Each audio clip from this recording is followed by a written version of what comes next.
Jama'a assalamu alaikum wa rahmatullahi wa barakatuh.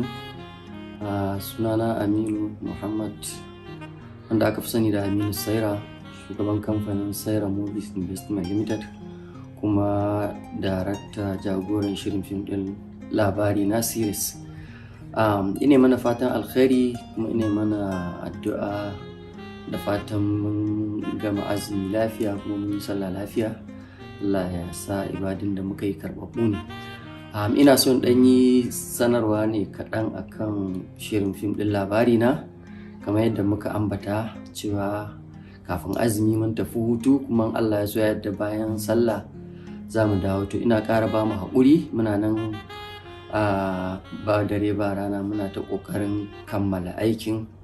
Insha Allah ba da jimawa ba za mu sanar da ranar da za a dawo wannan shiri don ci gaban season 7, ma'ana kashi zango na 7.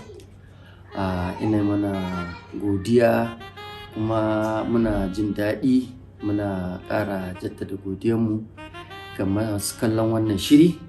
Ubangiji Allah ya zumunci, kuma muna kallon ƙorafe-ƙorafenku da tsokaci da duk kuke yi, wanda yake na gyara muna ƙoƙarin ɗaukar gyaran insha Allah, wanda kuma ba gyara bane ba ku ne kuka fahimci haka.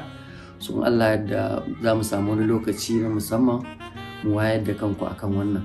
Sannan kuma game da masu tambayar akwai kashi na biyu wanda ba mu ɗora shi ba, ma'ana season 2 ba mu ɗora shi akan YouTube ba. Don Allah ya so yadda za mu yi ƙoƙari kafin mu dawo season 7 ɗin, mu yi ƙoƙari mu dinga ɗora muku shi koda guda 2 ne a sati, duk ranar Juma'a da duk ranar Litinin.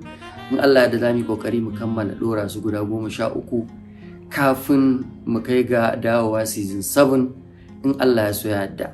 Mu ne muku fatan alkhairi, muna godiya sosai, kuma muna ba ku haƙuri ɗan jinkiri da ake samu. Aikin ne yana da matuƙar yawa da kuma wahala kuma da taka tsantsan.